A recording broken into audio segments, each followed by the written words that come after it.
The next model we're going to look at is Griffin. Now, so far we've been looking at tabular foundation models. Griffin is a relational foundation model. Okay, um, it is from the Amazon Group research team. Okay, it actually has two parts: the tabular part and the relational part. The relational extension of the tabular foundation model to account for the structure for the foreign keys. Okay, now it is built for fine tuning. Many shot, like the full set of examples, or few shot, some of the examples. Okay, the two components, the tabular one is essentially the way we represent facts. Okay, and the extension to the relational structure is by MPNN, message passing GNN. Okay, and I will say that we're going to look at the details of Griffin. Do not take these, extremely seriously. These systems are evolving. This was the solution at some point in time. Relational foundation models are being replaced very quickly. What you should care about is how do they design, how do they deal with the challenges that are involved in the fact that we are building a model that applies cross schema. Okay, and well, what are the challenges and what are the solutions? That's what's important. Okay, and we'll generalize from that. We're going to use the usual running example. We have students, courses, and this takes relationship that connects between students and courses. Okay, let us recall some database notation before we begin describing Griffin. Okay, so we have the relational schema. Remember, it has the relation names. Each relation name is associated with a signature of, which is a sequence of attribute names. Each relation name also has a key. Okay, and we also have foreign keys between the relations. Okay, so that's the definition of a schema. This is just to say it formally. The relation schema involves the set of relations, the signature of each relation, the key of each relation, and the foreign keys. Okay, and we have this notation for the foreign keys. A database. Okay, so if we have a database schema, a database maps every relation name into an actual relation, dr. Okay, and it does so in a way that keys are respected and foreign keys are respected. The usual definition is I just remind you what it is. Okay. Now, I remind you that if R is a relation name and T is a tuple in the table associated with R, then we call R of D a fact. Okay, a fact of the database D. Now we'll use another definition, okay, that is useful here, which is the definition of a cell. Okay, just what it is, a cell of the database. How do we identify formally a cell? Well, it consists of a relation name, a tuple in the relation, and an attribute. Okay, just what we need to identify a cell. We know by cells D, the set of all cells of the database D.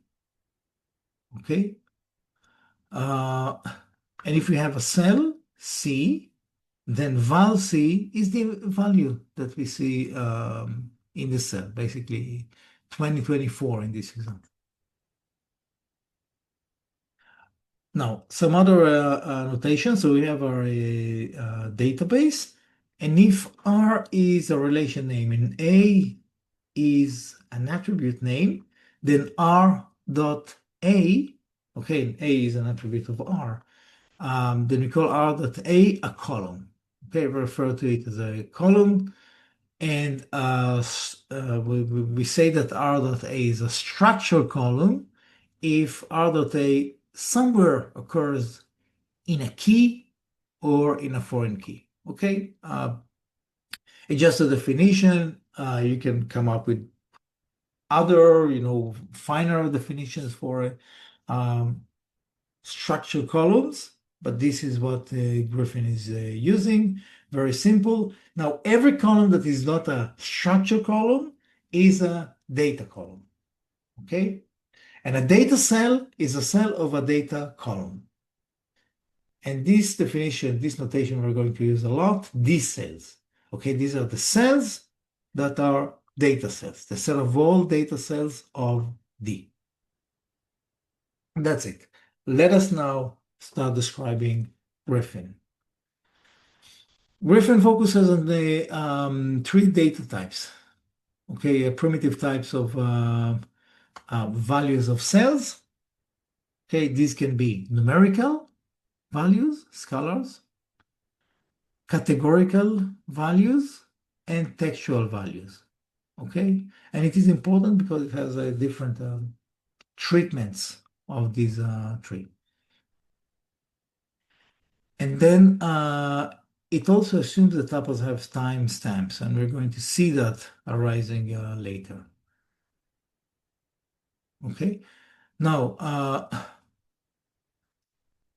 for the training task, we use the idea of master because remember, a foundation model doesn't get uh, tasks to begin with, or it can get a few tasks, but it needs to produce many, many tasks in order to train itself. So the way, a standard way of producing a task is by masking. I'm hiding this value and I'm asking you to guess what it is. But I know what I've hidden. So I have a well-defined task. I can know how well the system is doing. Okay? So given a database D and a data cell, guess what the value is if I hide it. Okay?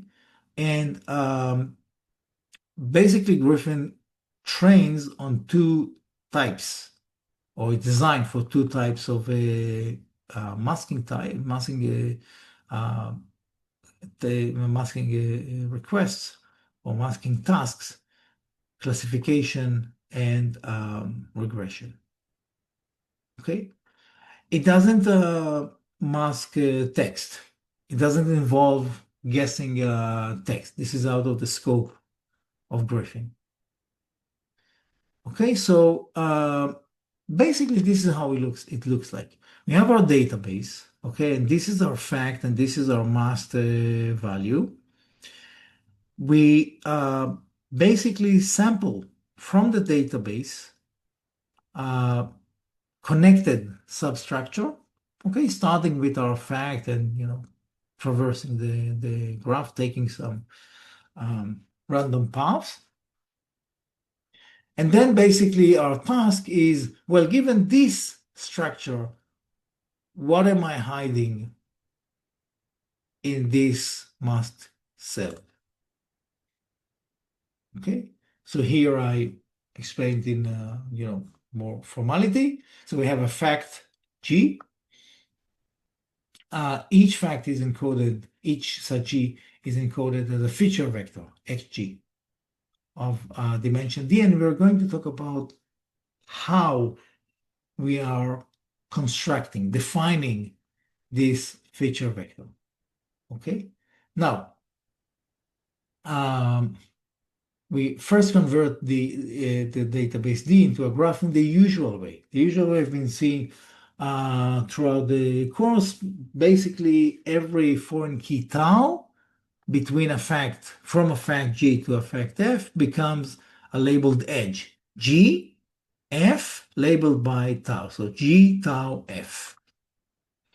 Okay. Now, as I said, for every task, okay, which is defined as a relation name R, an attribute A, and a tuple T. Okay, we are masking the A value of T.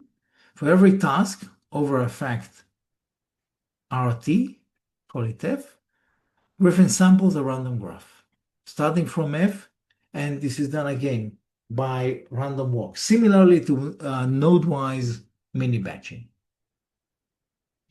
One thing that they stress is that sampling is temporally restricted. You do not guess a mass value from future tuples, from future cells. Okay? Whenever we build a sample graph, we sample a graph for a fact F, we sample only facts that are older than F. Okay? This is important.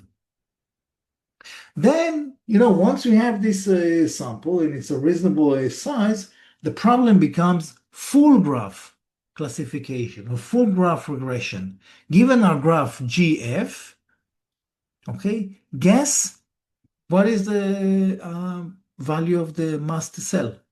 Guess TA. Okay, so these are the tasks that Griffin builds. Full graph classification or regression. Okay, now encoders. How do we encode the values?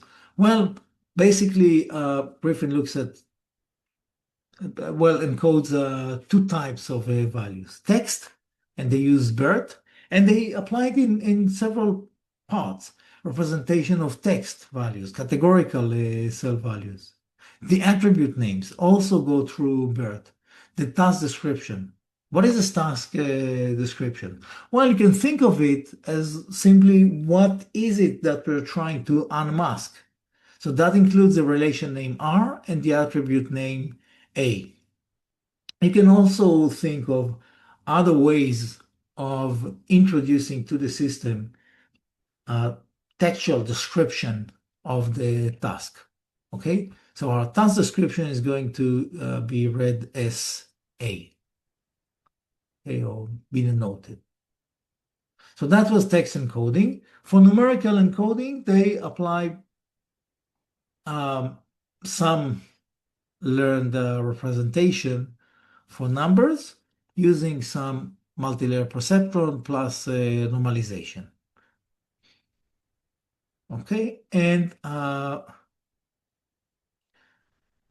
one thing that is important, we are not going to train or fine-tune these encodings. They have parameters, they are pre-trained once, never changed throughout the phase of the training over the databases. Okay? In pre-training or fine-tuning, they are fixed. So that's one thing. Okay, we do not adjust it to new data sets that are incoming, just train the pre-trained ones. Okay? So if we look at a database, now we have, say, these three facts. We encode the information that we have here, or the data sets that we have here, or the data associated values like that. Each value is encoded through the corresponding encoder, text encoder, numerical encoder, each of RD, okay, same dimension. And you also have an encoding for the attribute names, name, address, gender. They are encoded through the text encoder. So still RD. Okay, everything is of the same dimension. Now, with that, how do we encode a full fact? So what do we have in a full fact? Well, I'll look at this fact. We take the data cells. And what do we have there? We have the values Bill, -m. We have the attribute names, name, address, gender. Okay, again, each is represented by some embedding in our RD.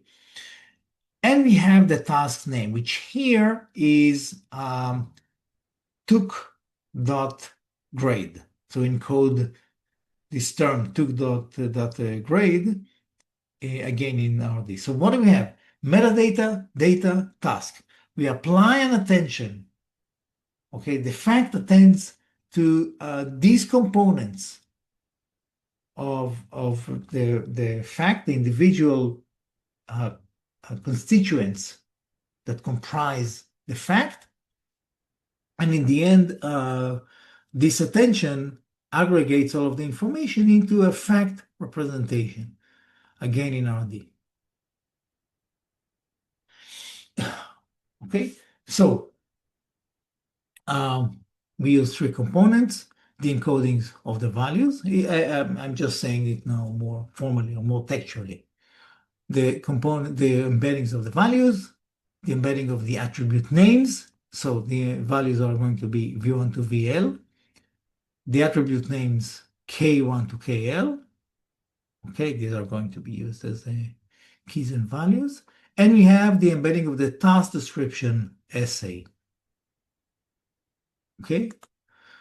Um, and as we said, each vector is of dimension D. In the experiments, it is 512. Okay. Now, one thing that is important because we are training a foundation model, we don't know what L is. In different cases or different instances, we'll have different L's. But that's fine, okay? Because in terms of the parameters that are involved in our model, they do not, the number of these parameters doesn't care about L. It just cares about the dimensions, the input and the output dimensions. Okay, so basically, what is the encoding of fact U of fact F? Well, it is defined in several layers. Okay, I, and in each layer we apply attention to the different components. Actually, we use the attributes as keys, the values of the cells as our values. And the query uses also the task description using some MLP with trained parameters. Okay.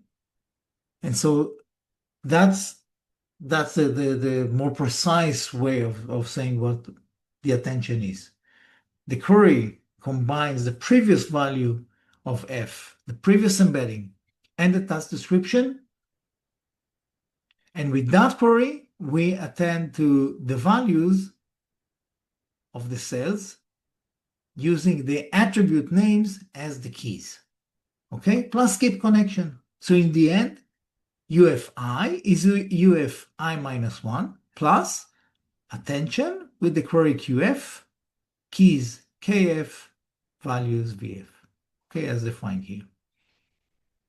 Okay, so that's how we get the fact encoding. Now, if we look at the general Griffin design, it looks like that. We started with our relational database, masked some value. From that, we created a sample subgraph. So this is a smaller graph, okay? And some of the facts are eliminated due to the temporal restriction. They are older, they are newer facts than what we mask. And then we have basically the model architecture that consists of two parts. We learned this part, the attention, QKV, over the fact representation, okay, the values and the attributes. And what we're going to see next is the second part, where these encodings, these representations are going to be used in an MPNN, okay, message passing neural network, that is going to process the data and in the end produce the output. With the output, you do whatever your task requires, either numeric, either a regression task or a classification task. okay, whatever you need. But no matter what you're using, that's important, important to remember later. Whether it is a regression task or a classification task, it uses the same Z. Okay, so these tasks share the same intermediate model, internal model, and all of its parameters. Okay, that's important to understand. So we've been looking at each record or each fact independently. So we designed basically the tabular model. Now, how do we generalize to graphs? And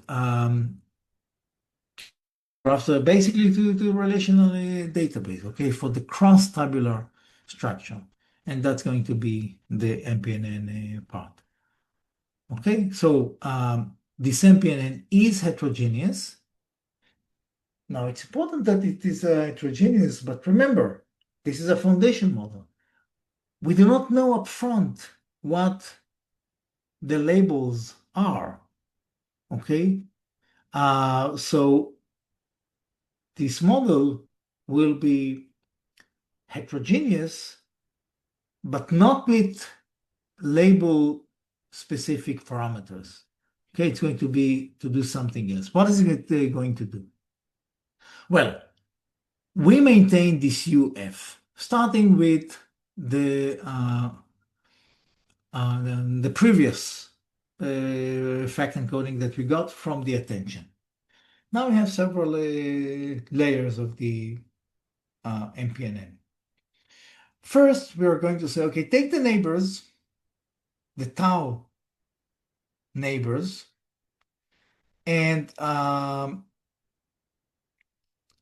aggregate them, okay, MLP of these neighbors, and take the average, okay? So in the first part, we look at all of the neighbors of every individual type. We don't know the type up front, but we know, at trail time, what are the different types. So for each type, we average the embeddings, the previous embedding with some MLP on top of it. Next, we're going to say, okay, let's look at all the types that are involving F, okay, where F occurs. And among these types, you're going to take the maximum of the previous layer, okay? And for that, we are going to have an element-wise product with some vector that is, or some representation, okay, E tau, that is based on the description of tau, the label, and is also learned. So we learn this representation of tau, and we multiply it by the previous layer, and on that we take the max pooling. Okay, so first average by type, then take the maximum type, then, well, pretty standard, skip connection. Okay, my new embedding is my previous embedding plus what I constructed here by aggregating neighbors, okay, grouped by types. That's the MPNN layer, okay? And now we have that last part, the prediction heads, okay? Because we need to make decisions. Now they deploy parameter-free prediction heads,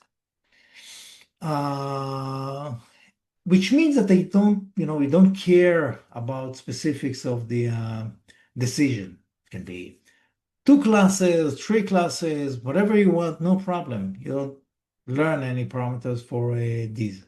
Why so? Because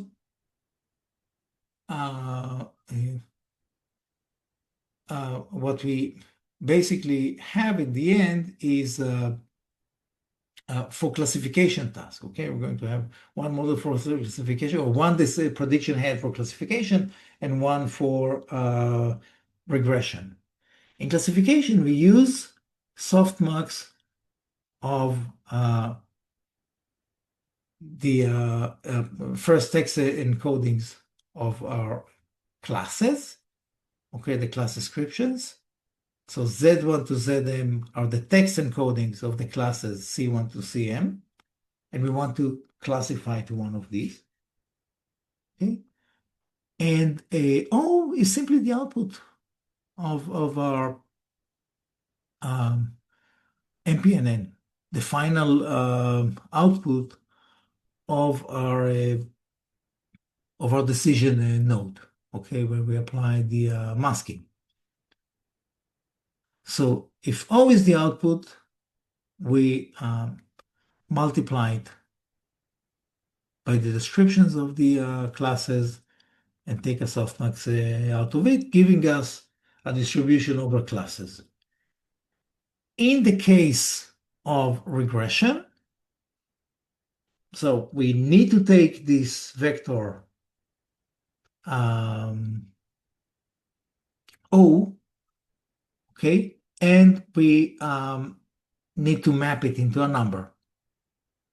So we use some decoding function. I won't get into that, but it's a decoding function that basically is a function from RD to AR. Now, this one is trained in advance along with the numerical encoding. So it does include parameters, but not trained parameters. So as far as we're concerned, this is something that was trained at the beginning, and we're not going to retrain it again, given the task. Okay, so it is parameter free as far as we are concerned because its parameters are fixed. Okay, so in the end we have these two heads: classification head, regression head. Okay, and again, these are two tasks, two different tasks or different types of tasks. Each supports many different tasks. And so it's not a problem that we're using two different heads because in the end, we are going to use the same intermediate representation, same O.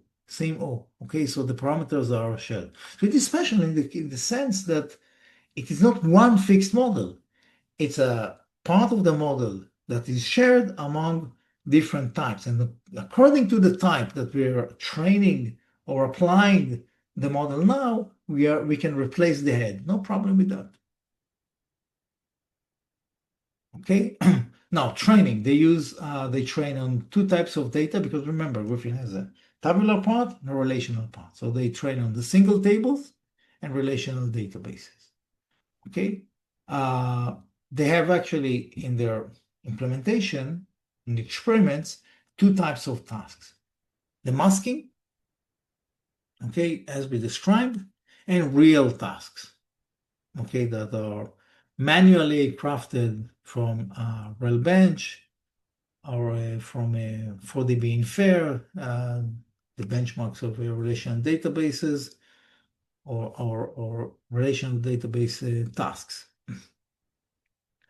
Okay, so they use 200 single tables from these sites, basically accessible from Hugging Face, TB Berta, and Carter. Okay, and so these are tables, tabular tasks, 200 tables of table tasks. And they also use 24 relational tasks, again from 4DB Infer and RHEL bench. Okay, so what do they show in the experiments? Well, they look at different measures, comparing themselves into several models and foundation models. One important thing is that we see here this DFS plus something, DFS plus MLP, DFS plus DeepFM, and you're asking what is DFS? DFS is deep feature synthesis, which is similar to what we've seen in Module 2, the Aquara system, basically feature engineering from the relational database. So it's interesting, that this technique that we learned as kind of a historic way of applying machine learning to relational databases, this is actually something that is used, and it was also used later for foundation models. Okay, and this is basically a way of saying we have something that works well on tabular data. Now we don't have tabular data; we have a relational database. What do we do? Well, we flatten the database into one table, and we do so using feature generation, using something like Akora. Okay.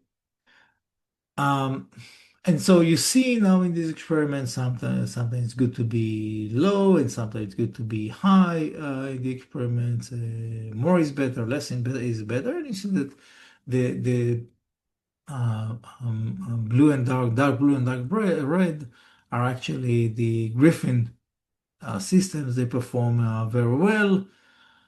And one is used as an ordinary model. So no pre-train, you just train it to the task. And one is pre-trained, okay, for with tables, tabular pre-training. Okay, so they basically train the tabular part, the attention part. So you can see that consistently, almost all the time, the red one, which is pre-trained by tables, is doing better, but slightly better. Okay, it's not very dramatic. Okay, now they also run these experiments saying, well, forget about tables, but let us now see what happens when we pre-train on other tasks. Now they have basically two tables or two databases that they train here. Commerce One, okay, Commerce Two. Now one is H&M, the other one is Amazon. They have similar data, not the exact same schema, different attributes. One coming from Railbench, one coming from 4DB Infer. Okay, and they want to see how important it is that you're pre-training on relevant tasks. So basically, what do they have here? No pre-training that gives you some performance.